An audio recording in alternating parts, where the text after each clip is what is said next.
people out. And then the other 6 people will be back in their home office attending the same meeting via Zoom or via Teams and so on. And that's going to change the dynamic to a large degree. Yeah. Charlie, you mentioned how this could impact the airlines. I mean, the majority of air travelers who are just going on vacation are flying economy, but business class tickets, what a lot of people are able to book when their company's paying for it, are more expensive. So they're a key source of revenue for airlines. What do you think the impact is going to be on airline industry and then leisure travelers? Well, the impact on the airline industry is going to be relatively large. I'm figuring it's going to be around 25% in the end. And what we've done is right now, until next spring, I really don't see any rebound in business travel. However, there will be a good rebound in leisure travel. We're reading about it every day, and that's leading to problems at the airports because the airlines and the airports just aren't quite ready for the rebound. So we're in a situation right now where leisure travel is really helping the airlines and hurting the airlines. But business travel is going to allow the airlines to make more money. But that won't be coming up until probably late in the first quarter of next year. All right, lots to watch for there, especially as you mentioned, we are seeing bad, really shameful behavior at the airport and in the air. Charlie, thank you so much. Really interesting. This morning, some important recalls to tell you about, one involving meat that may contain E. coli, plus a product that could explode if it overheats. Whoa, yikes. And a major retailer is upping its minimum wage. All this in this week's Good to Know with our friend, NBC News investigative and consumer correspondent Vicki Nguyen. Hi there. Good morning. Check your fridge. A major meat distributor issued a recall on nearly 300,000 pounds of raw beef products, saying the meat could contain E. coli. Officials say the meat from Greater Omaha Packing, sold in Illinois, Indiana, Minnesota, and Nebraska, could be contaminated with the bacteria. The U.S. Department of Agriculture posted a list of recalled products on its website. Double check your dehumidifier. It may be a fire hazard. The Consumer Product Safety Commission said some machines can overheat and catch fire. They're made by a company called Wide Tech. About 2 million dehumidifiers are at risk. You can check which models on the CPSC website. Job hunting? Check out your local CVS. The company announced it will raise minimum wage for employees this month from $11 per hour to $15 an hour. The pharmacy giant joins other companies like Walmart, McDonald's, and Chipotle that have increased wages. It's an employee's market right now. Pay less to stream music? Spotify is offering a new lower-cost subscription. The music streaming service is piloting monthly plans as low as 99 cents for some users with upgraded features from its free service. I like the sound of that.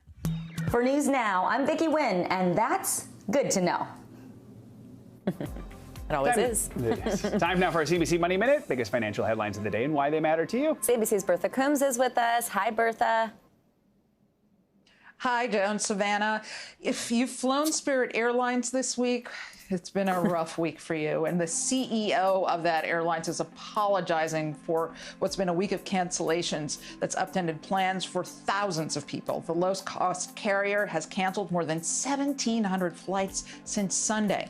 The CEO says the issues are the culmination of a month of delays and operational problems, including getting flight crews where they were needed. It all just snowballed as we reached the end of the month. He says Spirit is now offering cash refunds and working to get customers to their destinations. The chairman of Chinese tech giant Huawei says the aim is to survive as sales fell nearly 30% in the first half of the year. Huawei was put on the U.S. trade blacklist back in 2019, preventing American firms from doing business with it. That includes Google, which had licensed its Android mobile operating system to Huawei. While the company's telecom equipment business has grown steadily outside of China, it was impacted by delays in rolling out a 5G network at home. And Virgin Galactic is reopening ticket sales for its space flights. The cheapest ticket will set you back $450,000, although it's also offering multi-seat and full flight buyout deals. The news follows Richard Branson's flight last month, which carried the billionaire founder and 5 other crew members to suborbital space. So, you know, Joe, I know you've got the big bucks. Yeah. 400,000 of them. I've been saving up, and in about 1,000 years from now, I'm sure you get a better deal. Yeah, you get a better deal if you buy more than one. That's good to know. So Unless it's a buy one, get one, I don't know. Okay. All right, Bertha, we'll see you next hour. I know you'll have updated jobs numbers for us. Thanks so much. Coming up, Team USA's legendary women's gymnastics team is, of course, back in the States after that phenomenal showing in Tokyo. That's right, and I had the chance to catch up with them on the plaza right before some much-needed time away from the spotlight. That interview's up next. Make the most of your day with Today in 30. We give you a mix of everything you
Rockefeller Plaza. They went by the Today Show yesterday, so I ran over to chat with two of the team members and now silver medalists, of course, Grace McCallum and Jordan Childs, about their Olympics debut, their next step, which is college, and, of course, their teammate and best friend, Simone Biles. When you were watching her practice in the lead up to the team event, you guys were kind of scared watching. And she also said, they're never scared when I want to try something. What was it that kind of scared you that you saw that was going on?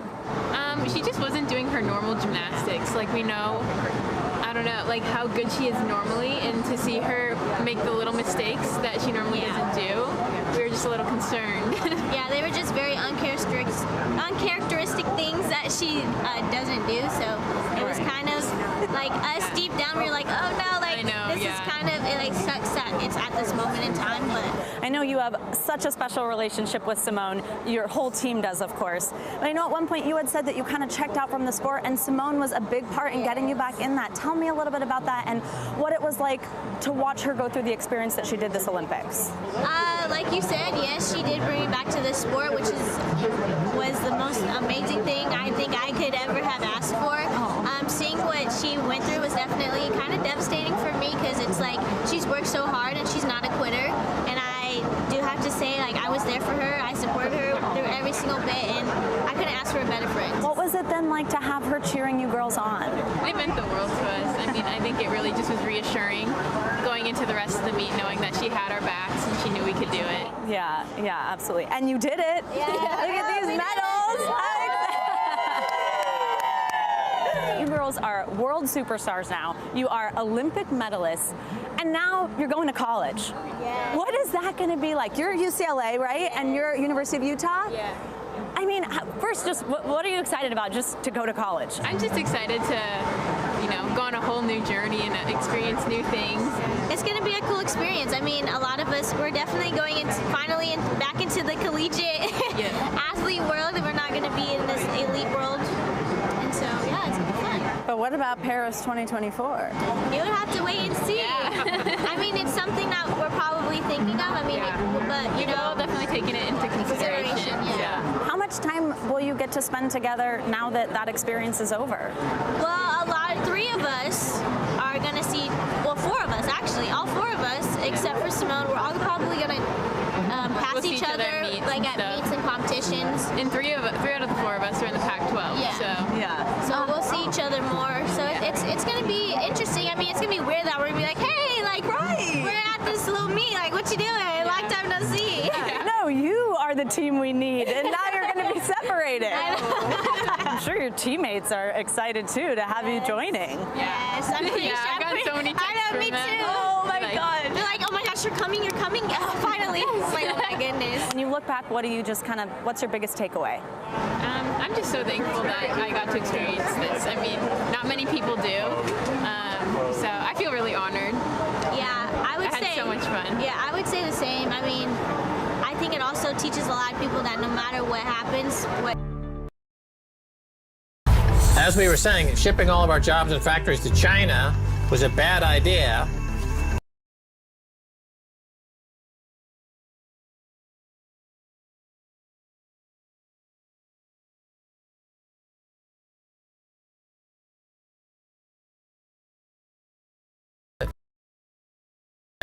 Labor sink is finished. Inflation's kicking in for real, and wages are going up, but not as fast as inflation.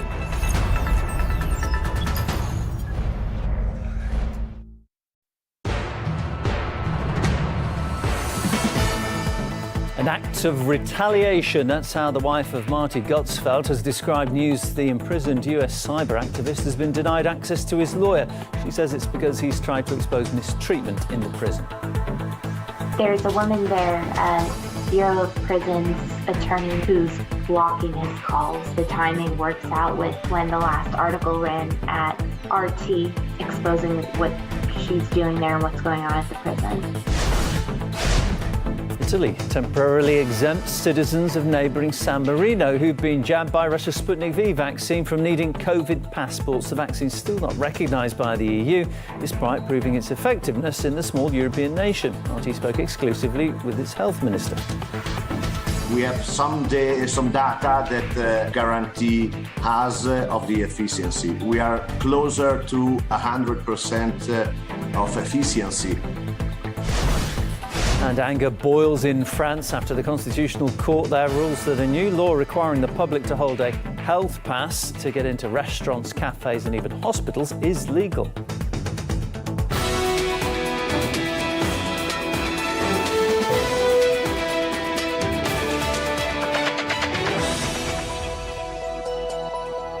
Hi there, very good afternoon and thanks for joining us on RT.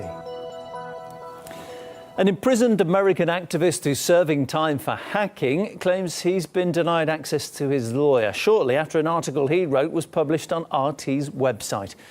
In that piece, Marty Gottsfeld described cases of mistreatment and stories of state-approved execution taking place in the penitentiary where he's currently serving his sentence.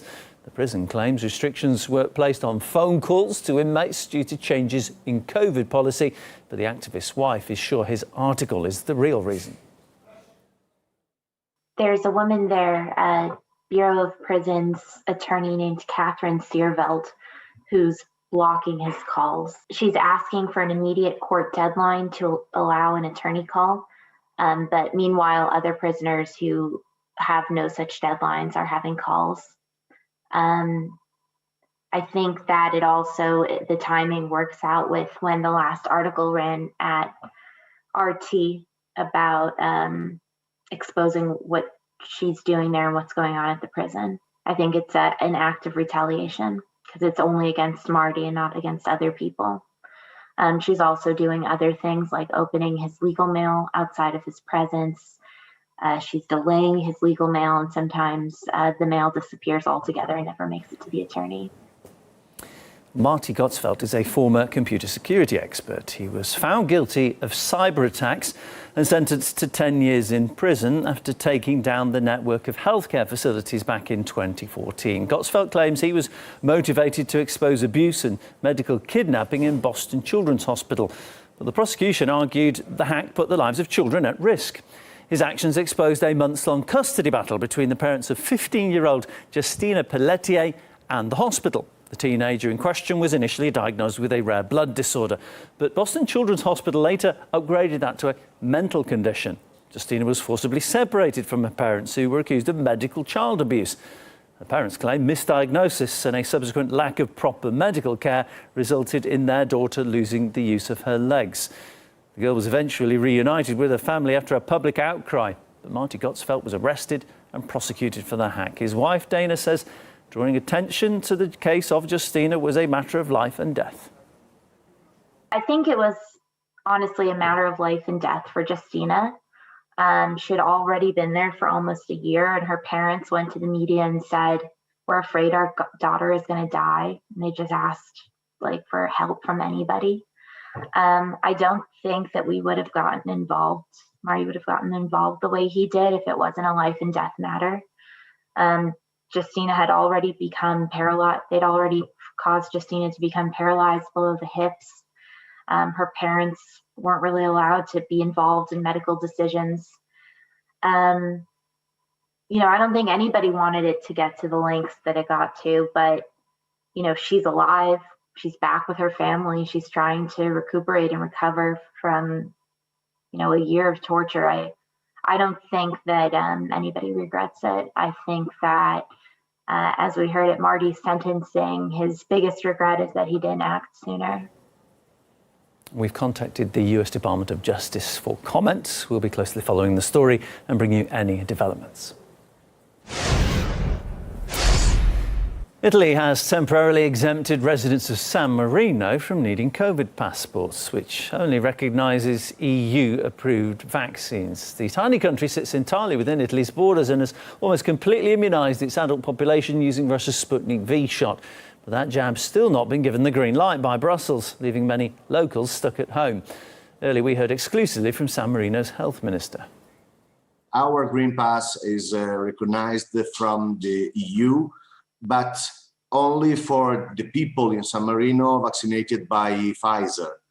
So the people, and it is 94% of our population that did the Sputnik V vaccine, has a problem to move into Italy, into the service of Italy, bar or restaurant or cinema. Okay, and the other closed space. So we are now working with the Italian government to find a solution to this problem. Well, the use of Sputnik V in San Marino has shown it has an efficacy rate of more than 91%. The study adds 2% of those inoculated have suffered adverse side effects, with less than 1% being people over the age of 60. The health minister said all those jabbed with Sputnik in San Marino have developed antibodies against COVID. We did some studies about the efficiency of the Sputnik V vaccine. We have some data that guarantee us of the efficiency. We are closer to 100% of efficiency of the vaccine. And so all our people developed antibodies with Sputnik V vaccination. After 1 week from the start of the second doses of Sputnik V, we started to free our hospital and our country. And now we have not people in hospital in the Republic of San Marino with COVID. The French government's been accused of running a health dictatorship over its plans for COVID passes. People poured onto the streets of Paris to voice their anger on Thursday after France's Constitutional Council ruled the government's moves legal. An insult to liberty. In the 40s, we had a period of occupation, and people need to show a paper to go here or here. And it's a bad memory here in France. We are, because I speak on behalf of everyone, a little angry. It's not that we are against the vaccine, but we have no hindsight because it is only 6 months old. We can no longer go to the cinema, or if children want to go to the cinema, if their parents are not vaccinated, then they cannot. Well, we can no longer do anything. I find it scandalous because the French don't want it. We know very well that in the Constitutional Council there are people who are close to power and will not go against power. I see this as a betrayal for French people because the Constitutional Council is supposed to represent the French Constitution. In particular, the adoption of the health pass, which is unconstitutional and will impose compulsory vaccinations on us, forbidding us to go to a pub, a bar, a cinema, to a place of worship or any place. It's segregation and a form of apartheid, with the vaccinated on one side and unvaccinated on the other. Well, from next week, people in France will have to show a COVID health pass to get into restaurants, cafes, even hospitals, while health workers face mandatory vaccination. The court decreed that the measures represent a, quote, balanced trade-off between people's freedom and concerns over public health. Recent weeks have seen a series of tense rallies over the pressure to vaccinate and the ongoing restrictions. Protesters converged on the courthouse as the decision was delivered. Among them, RT's Peter Oliver. Well, the Constitutional Council, which is the highest body in the land when it comes to matters of the Constitution, has ruled that the changes to the laws that were put through by Parliament last month largely complies with the letter of the French Constitution. What that means is that from next week, you're going to have to show a health pass if you want to go into bars, restaurants, on long-distance trains, or even into medical centres that will contain more than 50 people. What these health passes are is basically a QR code that says if you've been vaccinated, what you've been vaccinated with, and the results of any COVID tests that have been carried out. Now, they're already in place when it comes to visiting museums and other cultural sites across France. The extension was not supported by a large group of people that came out onto the streets. It was supported by a large selection of the whole population, though. Between 55 to 63% of those polled said they actually wanted this. However, it's the small, very vocal group, like you can see just behind me on the square near to the Constitutional Council, that are deeply unhappy with this. One of the big reasons they're deeply unhappy is that these rules also include mandatory vaccinations for healthcare workers. Now, that also includes firefighters in France who are categorised as paramedics as well. We had heard from firefighters' unions who said... Désolé, une honte ce qui se passe en France, une honte. Excuse me, Mike. As you can see, as a very small group, they are incredibly vocal. It's just heard there.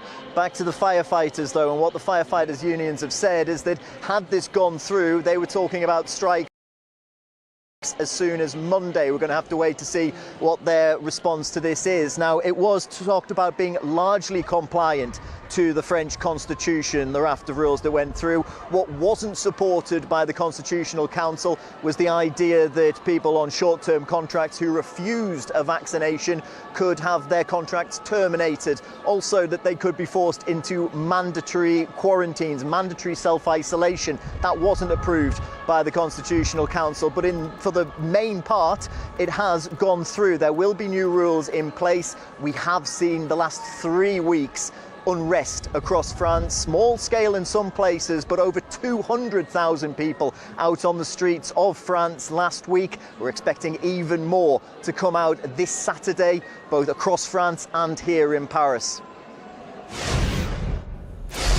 Well, let's turn to Greece now, where a huge battle continues against wildfires that have ravaged forests from just outside Athens to the birthplace of the Olympic Games.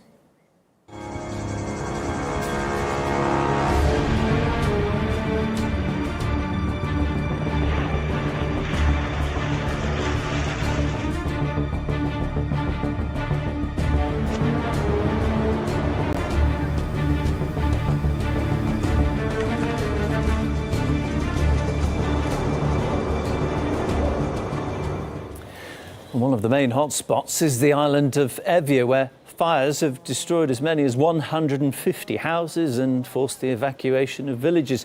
Olive groves, livestock and power lines have been lost to the flames, which are considered to be the worst wildfires in Greece in many years. Local journalists send this report from the scene. Firefighters, aircrafts, municipal crews and volunteers have been trying to contain the blaze that started on Tuesday in forest land near the seaside village of Libni Arovies in the island of Evia, northeast of Athens.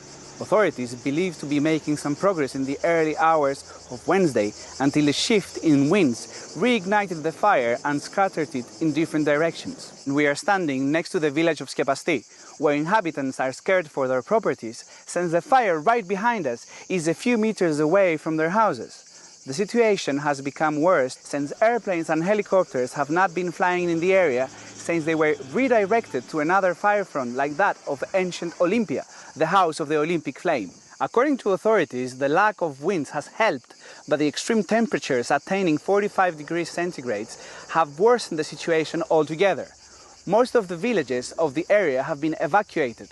However, people do stay behind to protect their houses and animals. The army has been added to the effort of patrolling and management of the extinguishing the forest fires, which shows how dramatic the situation is in Greece. Aris Economou for RT in Evia Island, Greece. America is back. That's the message the US Vice President is taking on the road to Vietnam. But are they the words locals with memories of a certain 20th century conflict will want to hear? That story and others after the break.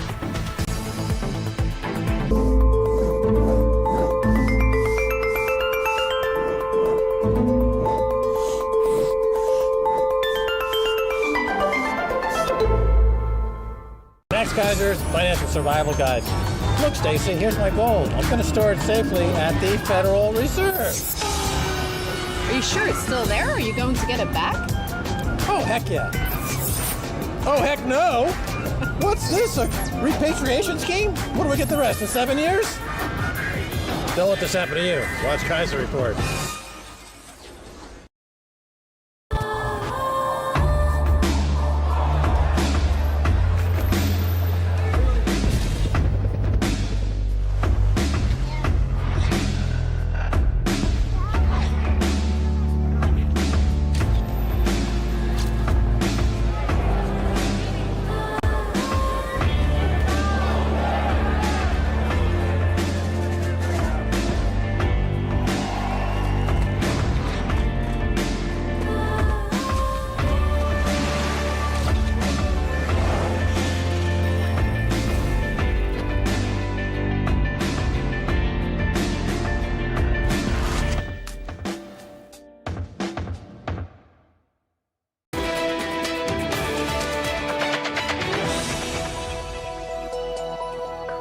Welcome back. The head of the Afghan government's media department has been shot dead in the country's capital, close to the Russian embassy. The security of that building has since been increased. We got the latest from local journalists. What this attack shows you that this deadly string of assassinations continues in Kabul. The Taliban have said that they were behind the killings. The attack also comes after the deadly suicide car bombing outside of the home of Afghanistan's defense minister, as well as an anti-Taliban member of parliament from Baghlan province. There is a climate of fear in Kabul because of the attack that took place, as well as these constant, assassinations. You have major attacks inside major provincial capitals, cities packed with civilians. The latest is in the city of Sheberghan, the capital of Jozjan province, the home of Marshal Dostum. This morning, the Taliban breached the security belt in the city, and they got inside several government buildings, setting fire to homes. We've also seen very intense and heavy fighting in the city of Herat in western Afghanistan. Some people have also been fleeing from the province of Nimroz, which is just on the Iranian border. So as we see urban warfare, as we see these deadly attacks, quite tragically for the Afghan civilians, the casualties and fatalities are going up, and people are forced to basically flee and leave their homes where they can, but in most cases, quite tragically, people just don't have the option of just leaving. The US Vice President Kamala Harris will visit Vietnam and Singapore later this month under the slogan, America is back. And it's led to questions over whether the message she's bringing is entirely appropriate, given the events and long-lasting effects of the previous century. With more, here's Auntie's Dimitri Pauk. America is back in Vietnam. Not exactly the best wording to use, considering its appalling legacy of carpet bombing the country in the 60s and 70s. But Vice President Kamala Harris's first ever planned visit to Vietnam is claimed to have a noble aim. Keep in mind, the Biden-Harris administration's main message to the world is not supposed to make you cringe. But really though, can you help it? At least that was the reaction online. Vietnam, the nation we destroyed and who is still dealing with the aftermath of our last visit there. Kamala is an imperialist. Saying America is back in Vietnam conjures images of B-52s dropping DDT bombs on villages. Do you think if Kamala was asked how many Vietnamese civilian and soldier deaths America was responsible for over a 25-year period, that her guess would be even within 1 million of the actual number? I mean, seriously, America is back. That's the wording the U.S. went with when visiting a country it ravaged with a hideously toxic Agent Orange in the decades-long conflict. It's been almost 60 years since the chemical was widely deployed, and the Vietnamese are still dealing with the aftermath.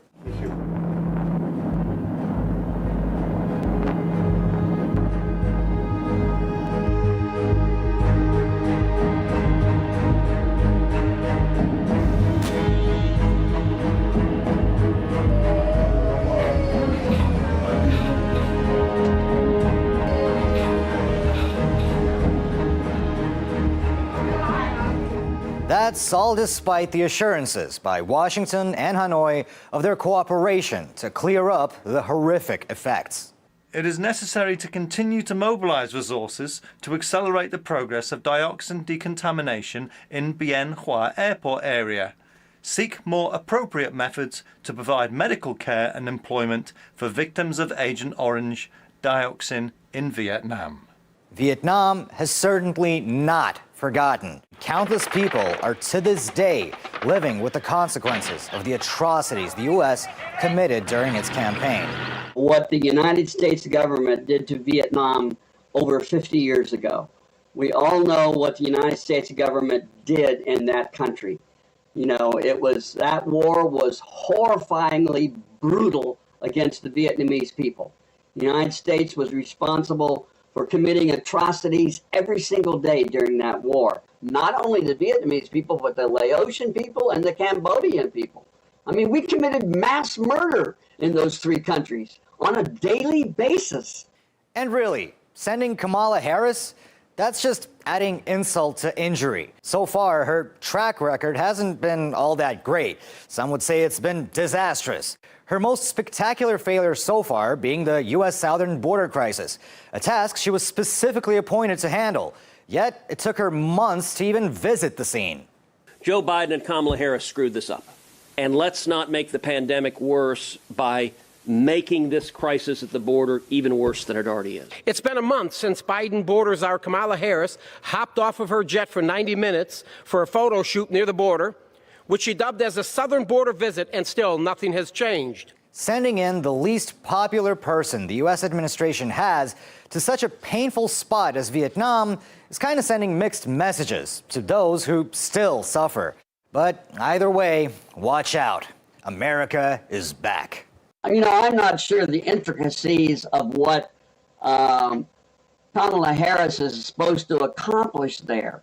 But one of the things you have to remember that a lot of people think that the United States is a democracy. You cannot, absolutely cannot be a democracy and a global empire at the same time.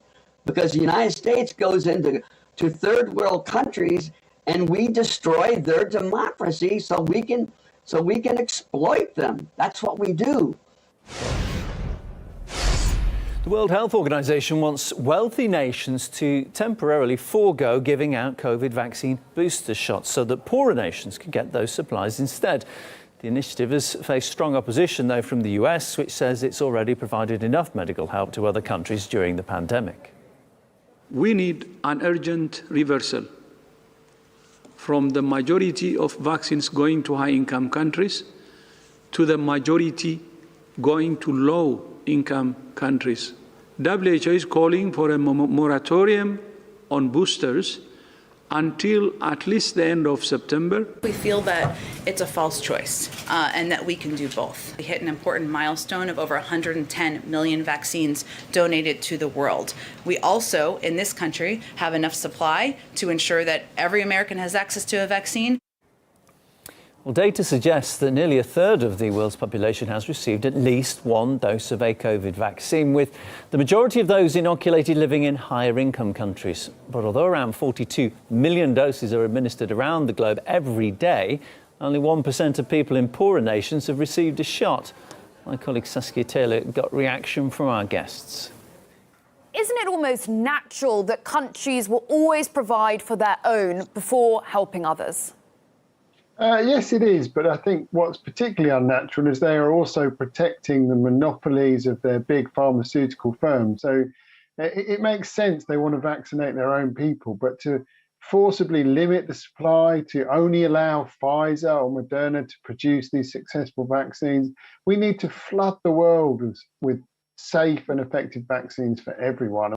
But the primary thing we need to do is break these monopolies and allow every successful vaccine manufacturer in the world, in South Africa and India and Latin America, to mass produce these vaccines instead of waiting for the charity of rich nations while they protect their pharmaceutical giants. First priority is to protect your own population, but not at the expense of other people. You know, you've heard a lot through the pandemic about the fact that none of us are safe until all of us are safe. To deliver vaccines to the rest of the world globally, we're going to need more different types of vaccine, and we're going to need more local manufacturing capacity.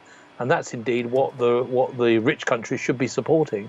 The reason we have these mutations, the reason we have the Delta variant, is because we're failing to vaccinate the majority of the world. The only people that benefit from booster shots are the pharmaceutical industry, who get to continue to sell year in, year out for huge amounts of money, boosters to the rich world, and they have no interest in vaccinating India or Africa at low cost. So that's why governments have to intervene. They have to force these companies to open up their recipes, to open up their patents. These were publicly funded vaccines, remember.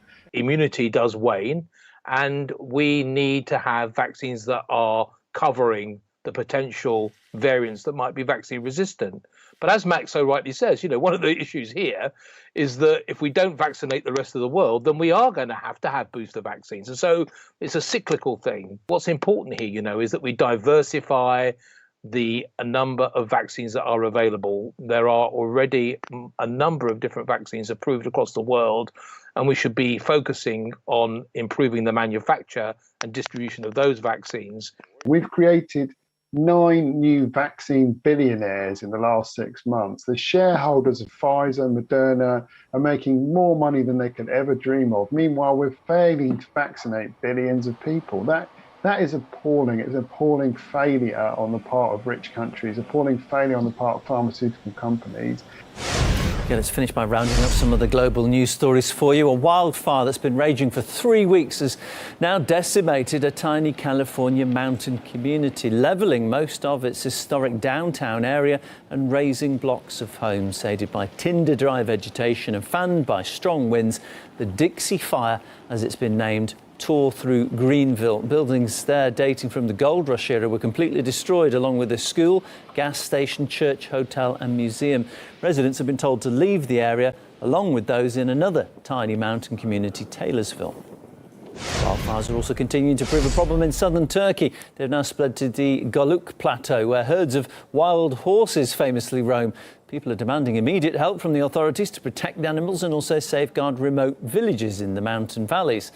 Locals have been forced to run their own rescue and firefighting operations, while thousands have been forced to flee the area.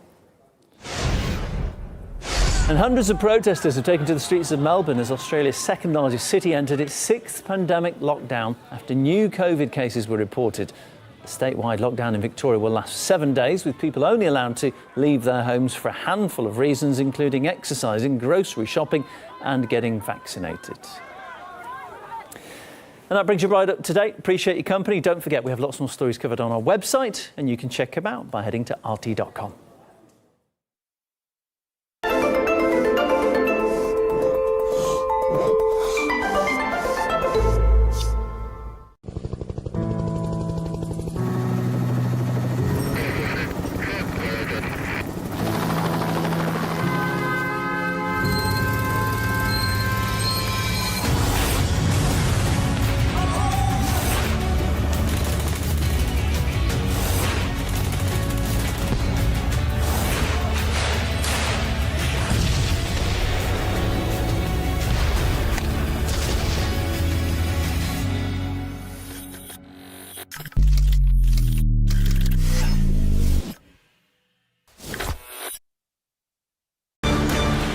Not long ago, humor was the domain of social critique and a means for us to laugh at ourselves. And the comic was a person who had the guts and skill to say what all of us might have been thinking.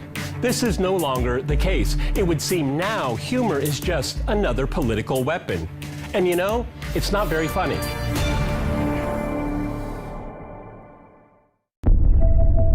The British and American governments have often been accused of destroying lives in their own interests. What you see in these techniques is the state devising methods to essentially destroy the personality of an individual by scientific means. This is how one doctor's theories were allegedly used in psychological warfare against prisoners deemed a danger to the state. That was the foundation for the method of psychological interrogation, psychological torture that the CIA disseminated within the U.S. intelligence community and worldwide among allies for the next 30 years. And how the victims say they still live with the consequences today.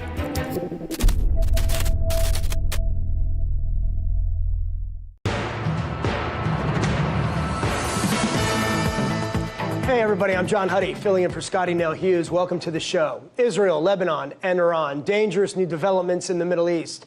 Overnight, the Israeli Defense Forces, IDF, launched airstrikes on targets across the northern border in Lebanon, striking, according to Israeli defense officials, launch sites from which 3 rockets were fired into Israel this week, along with an additional target, according to officials, used to attack Israel in the past. Now, it's the first time that Israel has bombed Lebanon since the 2006 Second Lebanon War, marking a dangerous new escalation in violence at a politically and economically tenuous time in Lebanon. The commander of the United Nations peacekeeping force there, known as UNIFIL, called on all parties to, quote, act with urgency to de-escalate tensions and prevent violations of the cessation of hostilities that has been in effect since 2006. There's been cross-border fire in the past, generally shots taken from rogue militants at Israel's border security forces that are sometimes just a couple hundred meters away, be it small arms fire or some sporadic artillery fire, generally without causing much damage or any major injuries. And at times, the Israeli Air Force has flown into Lebanese airspace during sorties to attack targets in Syria, generally Hezbollah weapons convoys heading to Lebanon or Iranian proxy forces that are operating in Syria. But this latest attack is certainly unusual. During the month-long war in 2006, some 1,200 Lebanese, mostly civilians, were killed, and just over 160 Israelis, mostly soldiers, died during that war. The difference, though, between then and now is that today, Hezbollah has an estimated 130 to 150,000 and counting short, medium, and longer-range rockets and missiles capable of raining down across northern Israel and even reaching the cities of Haifa, where Israel has a major port, and Tel Aviv, where Israel's military command structure is centered. The potential for a third Lebanon war is a story that I covered while working several years as a journalist in Israel. It's a war really neither side necessarily wants, as thousands of people could be killed. In fact, the Israeli military has estimated that in the first couple hours of battle, at least 2,000 rockets and missiles would be fired at Israeli cities, villages, moshavs, and kibbutzes. Men, women, and children on both sides would likely die. Now, the last time I was in northern Israel, I visited a moshav called Mizgavam. It's a beautiful place overlooking on one side the Golan Heights and on the other side southern Lebanon. It's literally right across the border, so close, in fact, that you can throw a stone across the razor wire line security fences right into Lebanon. While I was there, from an overlook atop the mountainside the moshav is perched upon, you could see the Lebanese villages scattered throughout the valley and hilltops, and every now and again, Hezbollah flags perched atop buildings or on military vehicles. One of the security guards in the moshav pointed out the windowless and seemingly empty buildings where he said snipers would likely take up positions, and the pockmarked landscape where he described the network of Hezbollah tunnels crisscrossing and winding for miles and miles like an underground ant colony. Israel knows it has a lot to lose in another war with Lebanon, and so does Hezbollah and the Lebanese government and army. And with Lebanon in a state of crisis, once again, another war is the last thing anyone there wants or needs. A war with Iran, well, that's another story. Israel's Defense Minister Benny Gantz said the country is preparing to attack Iran.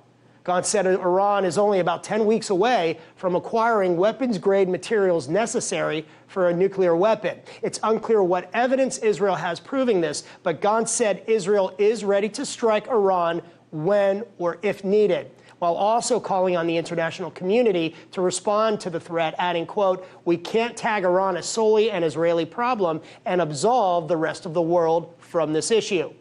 Gantz also maintained that Iran was behind the latest drone attack on an oil tanker off the coast of Oman, while also naming Iranian commanders he said are in charge of Iran's attack and suicide drone programs. We'll discuss what all of this means coming up. I'm John Huddy, and this is News Views Hughes right here on RT America. We have a lot to get to, once again, as the news cycle never stops, and we're covering it all. So let's get to it.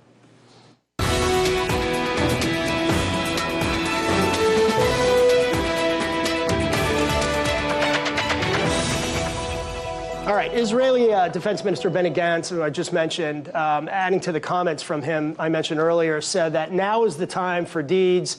Words are not enough. He said it's time for diplomatic, economic, and even military deeds. Otherwise, the attacks by Iran will continue. This is Iran's new president, Ibrahim Raisi, officially took control in Tehran. U.S. Secretary of State spokesperson Ned Price said the U.S. will defend America's security interests and that of its partners as well, including Israel, but that the U.S. is waiting to see if Iran takes a diplomatic approach to addressing the various issues, including the JCPOA, and that the U.S. is prepared to rejoin that nuclear deal, the JCPOA Joint Comprehensive Plan of Action deal, if Iran adheres to its responsibilities. So, with more on this, including if Israel and the U.S. is on a crash course with Lebanon and Iran, joining me now is former Pentagon official Michael Malouf. So here we go again. You were here yesterday, and I said, I'm sure you're going to be back, and I'm sure we're going to be talking more about this, and here we are. First of all, let's start with Lebanon. Let's start with that development, the airstrikes in Lebanon. What do you make of that? Is this a dangerous escalation, or is it kind of tit for tat? Well, it's beyond tit for tat. I think that this is clearly elements within Lebanon that are anti-Hezbollah, that are trying to agitate and provoke to get Israel to respond in a military fashion.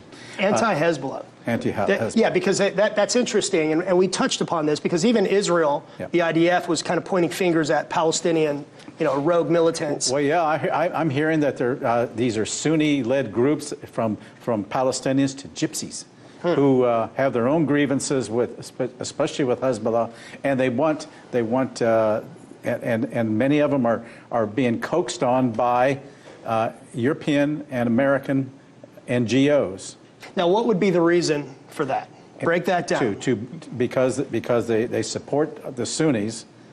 They're it's all geared toward anti-Hezbollah, and that fits within the narrative of the United States and even Israel to do away with Hezbollah. It's to try and undermine Hezbollah's political power. They can't undermine its military power. Yeah, so essentially to provoke. Oh, totally. To provoke an attack by Israel. But I just find, like I just said, I find that very unlikely.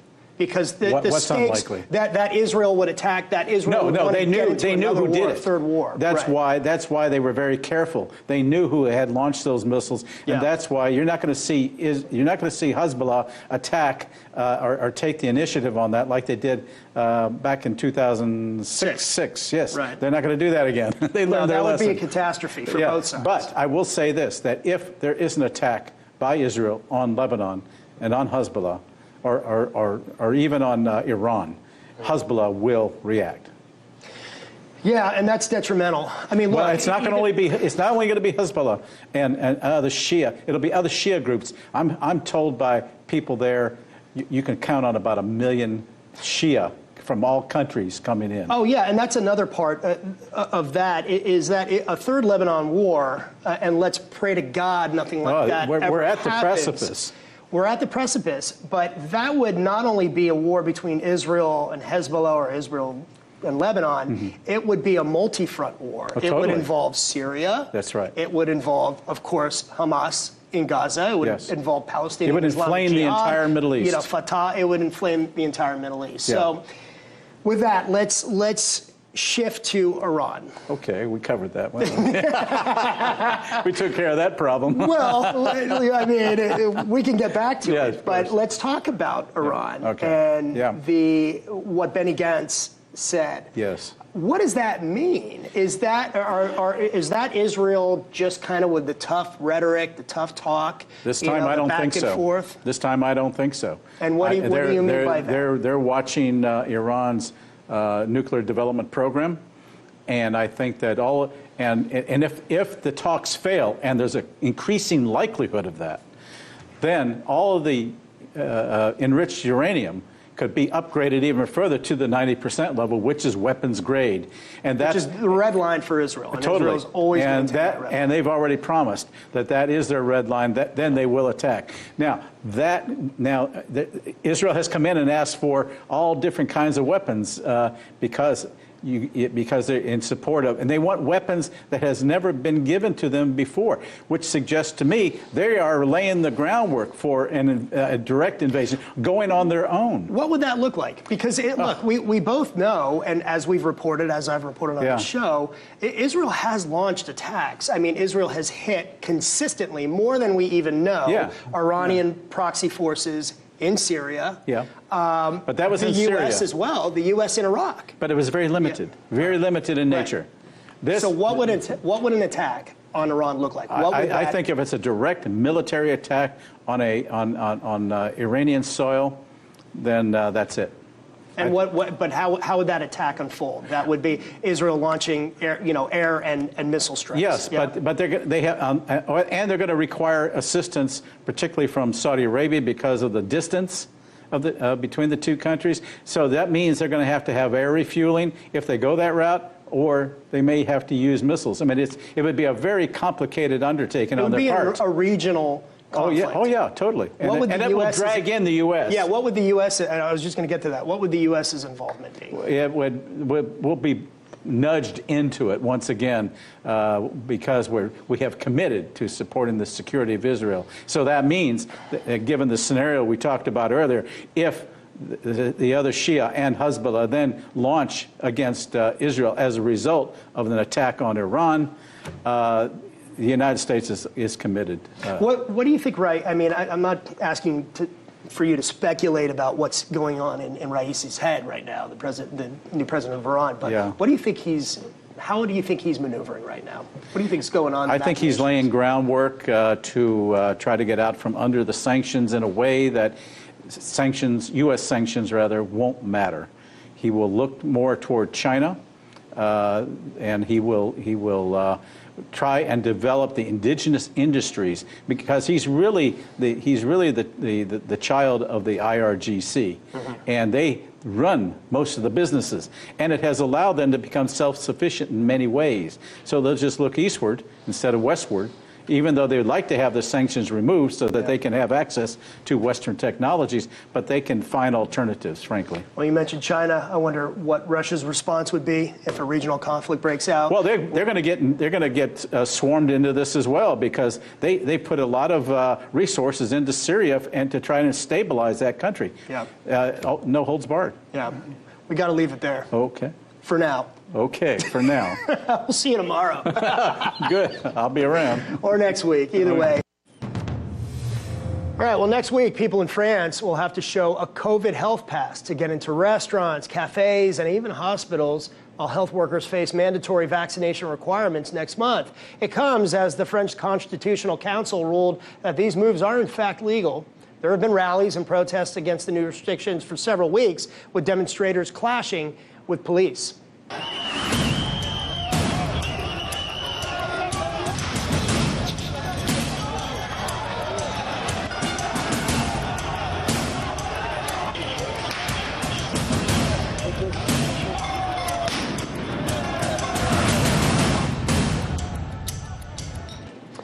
Anti-restriction protesters gathered outside the court in Paris as the decision was announced. RT correspondent Peter Oliver was there.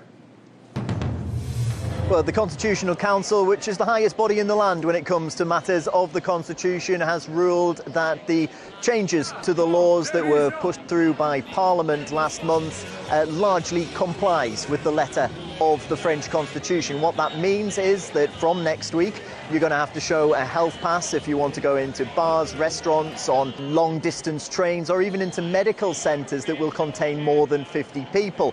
What these health passes are is basically a QR code that says if you've been vaccinated, what you've been vaccinated with, and the results of any COVID tests that have been carried out. Now, they're already in place when it comes to visiting museums and other cultural sites across France. The extension was not supported by a large group of people that came out onto the streets. It was supported by a large selection of the whole population, though. Between 55 to 63% of those polled said they actually wanted this. However, it's the small, very vocal group, like you can see just behind me on the square near to the Constitutional Council, that are deeply unhappy with this. One of the big reasons they're deeply unhappy is that these rules also include mandatory vaccinations for healthcare workers. Now, that also includes firefighters in France, who are categorised as paramedics as well.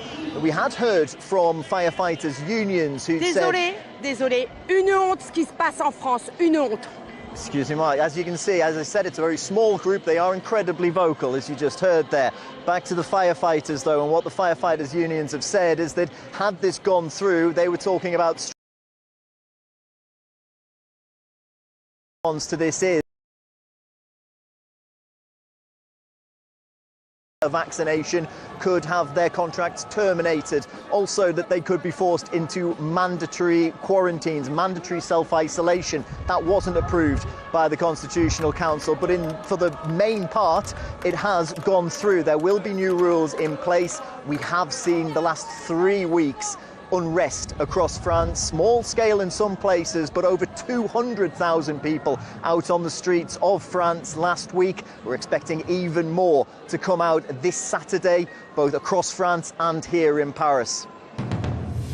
Well, Google fired dozens of employees between 2018 and 2020 for reportedly accessing private user files. We'll talk about what this could mean for your information right after the break.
You're watching Sky News. Coming up today, England's COVID reproduction or R number drops sharply. It comes as experts warn that vaccines may not reduce the transmissibility of the Delta variant. Also today, the British cyclist Laura Kenny makes Olympic history in Tokyo. Plus, energy prices are set to rise for millions of UK households. And the minister in charge of the COP26 climate summit comes under fire for taking dozens of foreign flights.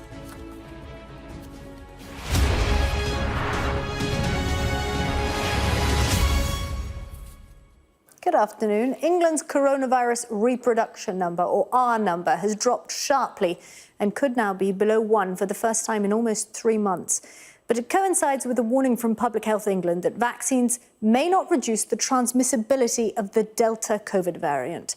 Here's our health correspondent, Ashish Joshi, to explain. It tells us that the pandemic might actually be shrinking because of the number of people who are going on to infect other people. That number is decreasing. The R number you were saying there in the introduction, for the first time in 3 months now, probably below 1. It is at the moment 0.8 to 1.1. So it's in that region somewhere. It was previously 1.1 to 1.4. So that's an indication that the number of infections and the spread of infections is decreasing. Now, that hasn't been at that level for a number of months. So that is good news. And that coincides with the ONS, the Office for National Statistics. They've given us an overview of the spread of the infection in the UK. Infection numbers, or the spread of infection, is down in every single region except in Northern Ireland. To give you an idea, it was 1 in 65 people were infected with coronavirus or tested positive for coronavirus last week. Now, that has now moved to 1 in 75 people. So that seems to chime with the shrinking R number, so giving us an overview of what's going on in the UK with the spread of infection. The trend is downwards in all instances. The note of caution being sounded by Public Health England, they have given us their surveillance report. This is what their scientists are looking at the Delta variant and other variants, which are being examined just to see what is happening with this virus as it mutates and changes. They have said that their scientists have found, and this is very, very early stages, and I must stress that their scientists are saying this is just the initial findings. Much more tests need to be carried out, and they're not sounding the alarm just yet. But there is a word of caution that the levels of coronavirus in people who are vaccinated and unvaccinated seem to be the same with the Delta variant. And what that does is that impacts the transmissibility. We've been told all along that the vaccine is extremely good at reducing transmissibility. That might still be the case, but certainly it might not be as good as we first thought it was. If that is true, then that is a little worrying, because that means that the vaccine isn't as efficient at cutting that transmissibility, that transmission. And that's something their scientists are going to look at now with what they call targeted studies. So that was the word of caution. That reminds us that the situation with the pandemic and with the spread of COVID-19 can change very quickly. We've also been given by PHE an idea of what's going on inside our hospitals. According to the PHE data, the latest data, inside a hospital, 55.1% of patients in hospital with COVID have not been jabbed. And 34.9% of patients inside hospital with COVID have been double jabbed. So you can see the difference between the two figures there. Clearly, the vaccine is preventing people from going to hospital, but as has been stressed by scientists and government ministers, no vaccine is 100% proof. But what they will tell you is that of the 34.9% of people in hospital who have been double jabbed, that vaccine does prevent very serious, or it's hoped it prevents very serious disease and death. So that's quite a high figure, but they would argue that without those jabs, that figure would be much, much higher. Team GB's Laura Kenny has made Olympic history, becoming the first British woman to win gold medals at 3 consecutive games. Along with Katie Archibald, she won the women's cycling Madison event, totally dominating the race from start to finish. Laura Kenny now has 6 Olympic medals, making her the joint most decorated British athlete alongside Charlotte Dujardin. There was more medal-winning action for Team GB in the women's modern pentathlon. Britain's Kate French took gold in the event.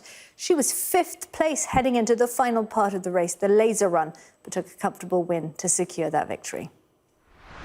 Britain's Laura Muir took silver in the women's 1,500-metre final. She's improved on her Rio 2016 performance in the same event, where she finished 7th. And in the women's 4x100 relay team, Team GB took bronze. What a great photo. Dina Asher-Smith came back from a hamstring injury that kept her out of previous races in the Games. And in the last few minutes, Team GB men's have taken silver in a very closely fought 4x100-metre final. They were beaten by Italy's team. So that is the latest from Tokyo for you. Moving on this afternoon, and millions of families will see their energy bills soar this winter after the regulator Ofgem announced a hike in the price cap by the biggest increase in a decade. 15 million households are expected to be affected by these new price rises. From October, default tariff customers paying by direct debit will see an increase of £139 from £1,138 to £1,277. People on prepayment meters will see a rise of £153 from £1,156 to £1,309. Earlier, we asked the chief executive of Ofgem if the rises will push some families into fuel poverty. We absolutely accept that this is going to be difficult for many families, and we accept this is going to change the economic circumstances within which they live. That's why it's so important that people get in touch with their supplier, because there is help and support that is available.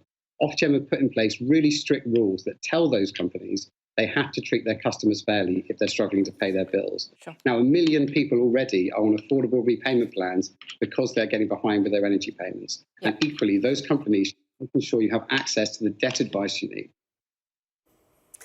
Our business correspondent Helen Ann Smith reports now on how the increase could affect the poorest families. We've actually had some figures through this morning as to just how many families it might push into fuel poverty. The Campaign to End Fuel Poverty say that it's actually just shy of 500,000 households will be pushed into fuel poverty because of these rises. And as you said in your introduction there, 15 million houses affected, a 12.2% rise on people's bills. So hugely, hugely significant, especially at a time where fuel prices are also going up. So there's lots of different pressures on families. But as we heard there, didn't we, he was essentially saying his hands were tied. And to a degree, that's true, because there has been a huge spike in certain commodities, natural gas, coal and oil as well. Things like a shortfall in production, supply and demand problems when things fell off at the beginning of the pandemic and boosted back. And then, of course, massive disruption at every stage in the supply chain. So there have been real problems going on in the markets. But the timing is being seen as particularly sort of tricky and difficult as well, because it comes in October. That's the time that the furlough scheme comes to an end. That's the time that the temporary uplift in universal credit comes to an end. And the First Minister of Wales, Mark Drakeford, has been addressing that exact point this morning. He made this appeal to Rishi Sunak, the Chancellor.